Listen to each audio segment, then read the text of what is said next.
enjoyed being around the group this week. I think we've had a good week of practice. As far as, obviously you guys know Dan, he gets surgery tomorrow. Rob, will be out this week.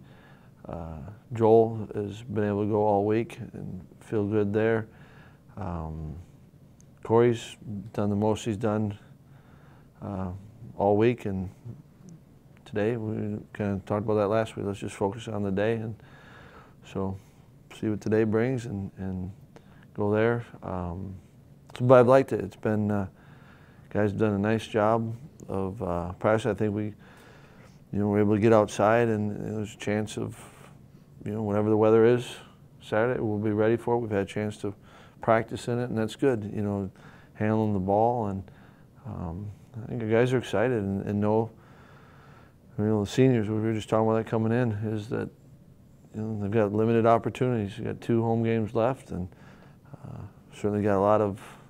You watch and start to get to know this team that we're playing, and I think all 3 units, offense, defense, special teams, know where the challenges are that Rutgers presents, and we've got to step up and looking to obviously play our best game of the year. And the guys are excited to play, and it's been reflected, I think, in the way they've prepared.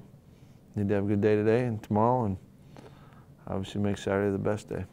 Does Rob have to have any procedure done, or is it not right now? Okay. Yeah, so it's it was good. I mean, not good, but from what I thought it might be initially when they're talking,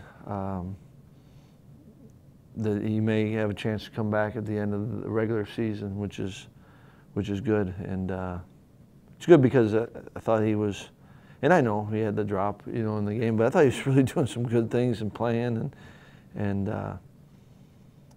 so you hate that for him. But yeah, I think he's got a chance to play. We'll kind of just see each day, each week here. What about Austin Traylor? Where is he in terms of the scale of the comeback?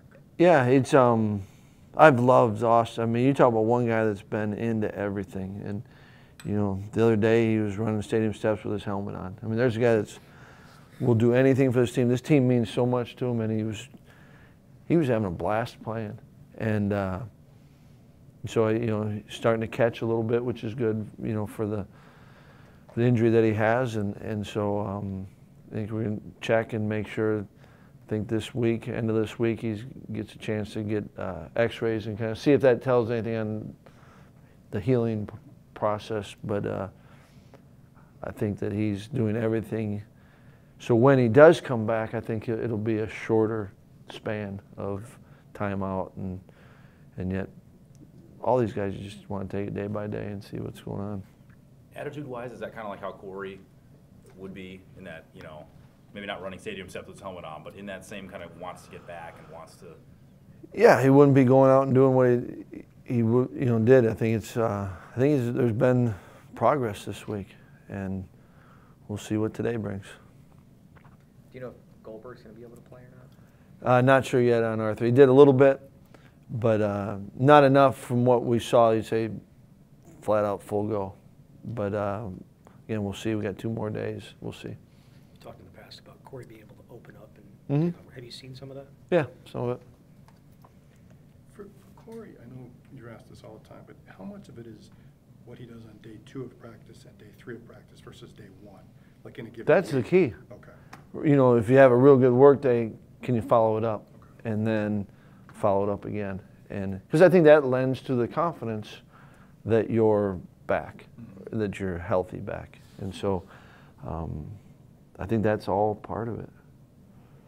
Can you talk about your kind of philosophy on how much you emphasize special teams? Obviously, having an assistant dedicated to that area, I guess would obviously say that you take it pretty seriously, but can you talk about where that philosophy comes from? I think it comes from making sure that you're doing all you can for your players, and you've got 4 big phases, and then you've got your field goal and your field goal blocks. There's 6 phases of special teams, and large percentage of plays and games are with that group, and if you're going to ask kids to do it, you want them to be as well coached, as well prepared as you can. We've been around football enough to know the significance. You're talking about what's one, used to be a stat, we don't go with it as much, but used to be a stat, you know, offensively, defensively, how many big plays you get, how many you give up. Still a real part of the game. And yet you talk about the large change of field possession with special teams, fits right into that. You know, so it's, I think, feel fortunate to have Chryst doing it. I love the buy-in that the players have had. And I think it's what you should do. You're going to ask them to do something on game day. You want to make sure they're as well prepared.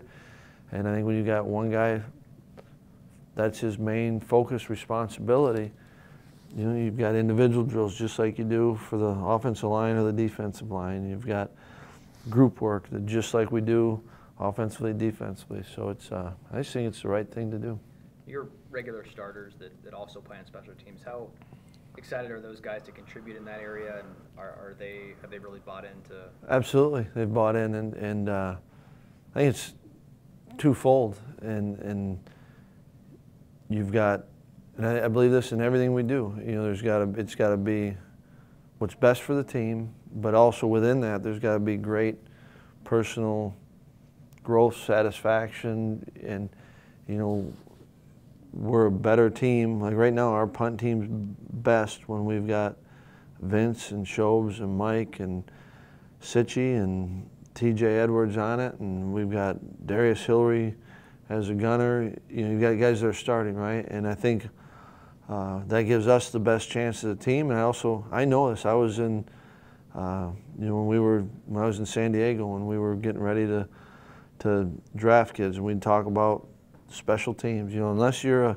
you know, even if you have the possibility of playing on, you know, you're playing special teams unless you're that unique number one or whatever that impact guy is, or certainly some position. So I think there's great personal. You know, I think Shobes has a chance to play on after college, and now when they also see that he's a heck of a special teams player, it just adds value, and it's helping us as a team. It's helping them grow, and these guys will do anything for this team. I believe that, and so we haven't really had to address it.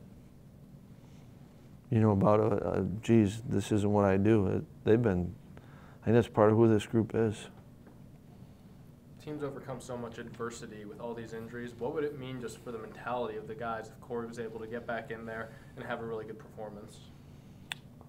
I think it would mean that you've got Corey back in there, and if he had a really good performance, it gave, you know, an energy, a new energy that we haven't had. Just like I thought Bart did last week. He came in and gave a new energy to the team, and so I think that's what it would be. With head injuries kind of being a little different and the precautions now with Joel, how is it, you know, a good thing that it hasn't lingered and it hasn't, you know, carried through the middle of the week and you were able to say, hey, he's starting for us?